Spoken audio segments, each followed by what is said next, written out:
Hi, this is Todd Olthoff from toddolthoff.com coming back at you with another screencast. In this week, we'll be taking a look at Apple's new HomePod. Now, the HomePod is Apple's foray into the smart speaker market, which has been dominated by Amazon's Echo and the Google Home. Where Apple is different is their attempt at selling the music side of the speaker first, with the voice assistant technology added in. This comes at a premium as the speaker comes in at $349, and that's their only option, while Echo and Google Home have cheaper entry points that make it easier to get one of those into your home. But once you hear this thing, you can hear that Apple has put a lot of tech into the HomePod. Now, the other advantage is being able to use Siri with HomeKit out of the box, which is a huge plus and is one of the things that we're interested in, obviously, in this screencast, looking at how it could integrate into our smart home with smart speaker features as well. Now, the HomePod comes in typical Apple minimal but elegant packaging. The box comes wrapped in plastic with a nice green pull tab. Once the paper is removed, the box slides up to reveal the HomePod itself. The box contains the speaker with the attached power cord, a simple setup guide, and an Apple sticker. The power cable is built into the speaker and comes wrapped in the same fabric as the speaker itself, which is a nice touch and something you usually would expect from an Apple product. Now, there are pros and cons to the speaker having the cord included into it, but Apple has announced that it only costs $29 to repair the cord should there be an issue with it, so that's nice just in case. And Apple Care is $39, so if you think you might be moving this thing around or you have cats that might be scratching on it or something, you may want to add the coverage to be safe. Now, the top of the HomePod has a protective sticker that you remove, and the top is made out of plastic. Now, the top is a touch surface where you get indications that the HomePod is working, and various taps allow you to control the volume or the track selection for any music that you might be playing. The HomePod comes with a 7-tweeter array and a high excursion woofer in the top for deeper bass. It also has a 6-microphone array that is powered by an Apple A8 chip, which allows for beamforming technology so that the microphone can be heard above your music that's playing. The A8 chip also allows for faster buffering of wireless audio and upmixing of that audio for a greater sound. The HomePod will also sense the dimensions of your room and bounces the sound off of any walls it comes in contact with to give an even sound across the room so that no matter where you are in the room, you get the same listening experience. It also has an accelerometer built into it so that if you move it, it will recalibrate based on its new location. So let's turn on the HomePod and get started with the setup.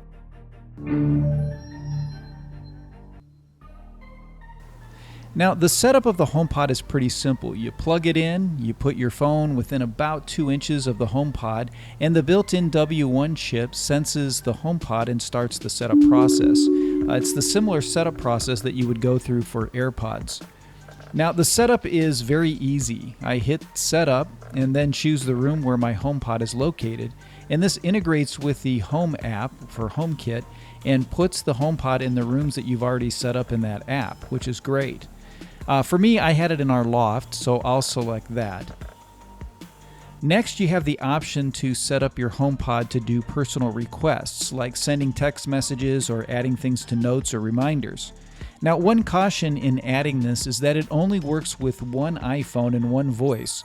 So if you have people who might want to get you in trouble or tease you by sending things out with your phone, you may not want to enable this feature to prevent them from doing that. I'm going to enable it to test it out, but it's one of those things you want to keep in mind. Now, next you need to agree to the terms and conditions, so I'll select agree. Next, I'm asked if I want to transfer settings from my iCloud accounts to the HomePod to allow for automatic setup. This is a great feature, but you can edit it later in the Home app, but for my purposes, I'm just going to tap transfer settings so that we get the whole setup. Now it starts setting up the HomePod, and it asks me to log into the account I have associated with Apple Music, so let me do that right now. Now it will finish the setup, and it should start to talk to me when it's done. Hi, I'm Siri. Welcome to HomePod. You can't tell, but I'm waving. To get my attention, say, "Hey Siri, let's try it." Say, "Hey Siri, what can you do?" Hey Siri, what can you do? I can do lots of things, like turn on the lights, give you a news update, and tell you about the weather. Now you try. Say, "Hey Siri, play some music." Hey Siri, play some music. Okay, here's a personal radio station built just for you, starting with Genesis. Remember, anytime you have a question, just say, "Hey Siri." Hey Siri, stop music. Now the HomePod is controlled by the Home app on your iOS device. So if I just tap into the Home app, what you'll see is that the HomePod is going to show up as a card inside the Home app. And so if I just scroll down there, you can see there is my Loft HomePod. And just by touching it, I can play or pause it just like that. If I just hard press on it, it takes me into the actual screen here for my Loft HomePod. I can set alarms right here just by hitting this, and you can see I have different alarm times, and I can set those up. If I wanted to edit them, I could edit them at any time, or just add a new alarm and come in here and do that. I'm just going to tap on done. Or if I come down to the right there in details and tap on details, this is where I do most of the HomePod setup.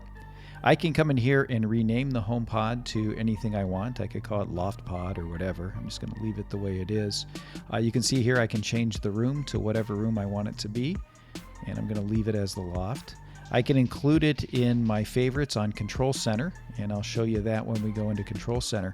Down here for music and podcasts, I have my account there, which I can change at any time. I can choose to allow explicit content, to do a sound check, to use listening history if I want. Down here is where I control Siri, and so you can turn Hey Siri on and off. So if you're watching any podcasts that might be doing reviews on Siri, you might want to turn off the Hey Siri so that your Siri device doesn't keep going off.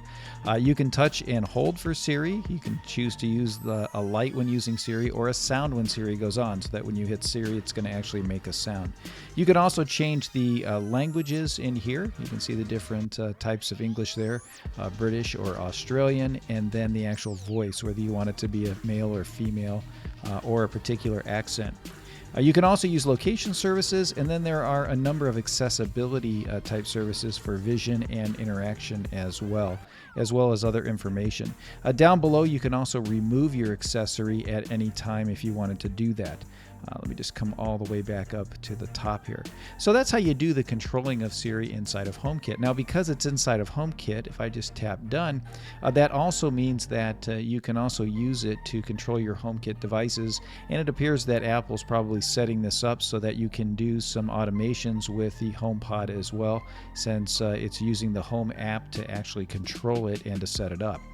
Let me just pull down from the top here and go into Control Center, because inside of Control Center here we can also, if I tap on music for instance, you can see that I have all of my different items here, and the Loft HomePod is actually a music target, and that's so that I can AirPlay to this HomePod, and I can do that from any one of the applications that I have on my phone to AirPlay whatever the audio is over to the HomePod, including things like the Apple TV as well. You can select it in there, and you can see if I just scroll down here, you can see that I have my Apple TV, but I also have my Loft right there, and that's my HomePod with the Eagles right there that I can start playing at any time.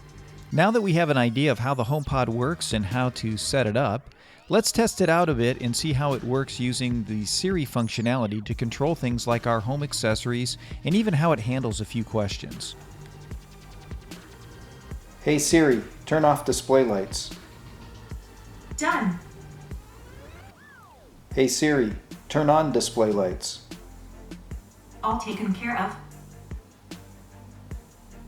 Hey Siri, is my front door locked? Your front door is unlocked. Hey Siri, lock my front door. Your front door is locked. Hey Siri, set a timer for 10 seconds. Counting down from 10 seconds.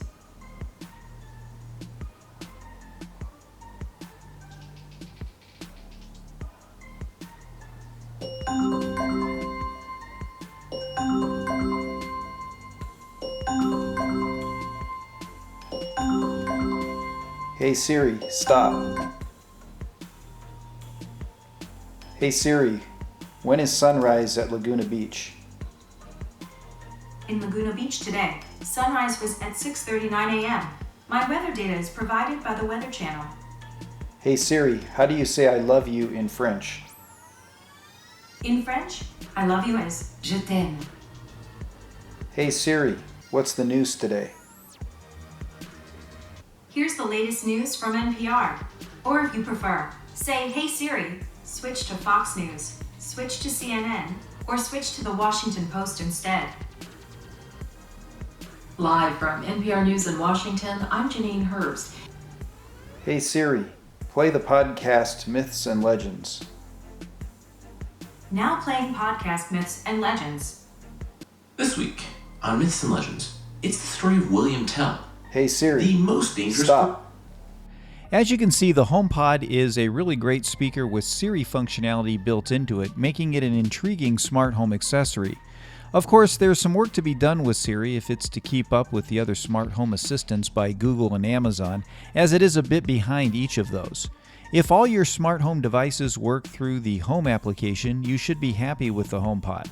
But if you have non-HomePod smart home devices and you can't get them to work with HomeKit using HomeBridge or something like that, you may want to look at other options that are available. If you enjoyed this video, please subscribe to get more of my content and hit that like button so others can find it.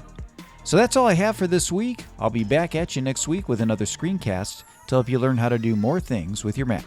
If you're interested in help in setting up your own Mac or software or need some troubleshooting help, feel free to contact me at todd@toddolthoff.com.